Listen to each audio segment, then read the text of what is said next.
Hello friends, welcome to Chella's kitchen. இன்றைக்கி mummy சாப்பாட்டுக்கு தொட்டுக்கு எதுவும் செய்யாதனால நான் முட்டை ரெசிபி பண்ணியிருக்கேன். இதுக்கு ஒரு பாயில்டு எக் 2 எடுத்துக்கிட்டேன். அது 4 பக்கமும் லைட்டாக கீரல் மாதிரி போட்டுட்டேன். சீரகமும் மிளகும் கொஞ்சம் எடுத்து கிரைண்ட் பண்ணிக்கோங்க. ரொம்ப பவுடராக அரைக்க வேணாம், சும்மா லைட்டாக 1-2 அரைச்சாலே போதும்.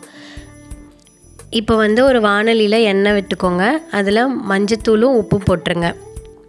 அதுக்கப்புறம் நம்ம அரைச்சி வச்ச சீரகம் மிளகை அதில் ஆட் பண்ணிக்கலாம்.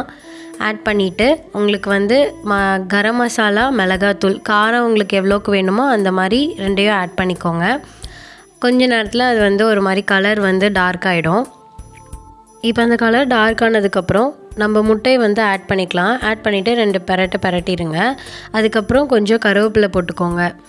கருவேப்பிலை போட்டு லாஸ்ட்டாக இறக்க போகிறதுக்கு முன்னாடி பெப்பர் மசாலா, மிளகுத்தூள் போட்டுட்டு சும்மா லைட்டாக ஸ்ப்ரெட் பண்ணி விட்டு நல்லா பெரட்டி விட்டு ஆஃப் பண்ணிவிடுங்க. அவ்வளோதான். இது ஈஸியாக தான் இருக்கும். செஞ்சு பார்த்துட்டு சொல்லுங்கள். ஏன்னா எதுவுமே பொரியல் இல்லாதனால நான் ஜஸ்ட் ட்ரை பண்ணலாமேன்னு செஞ்சேன். ஸோ நீங்களும் செஞ்சு பார்த்துட்டு எப்படி இருக்குன்னு சொல்லுங்கள். வீடியோ பிடிச்சிருந்தால் லைக் பண்ணுங்கள், ஷேர் பண்ணுங்கள், அப்புறம் சப்ஸ்கிரைப் பண்ணுங்கள் மறக்காமல். தேங்க்யூ.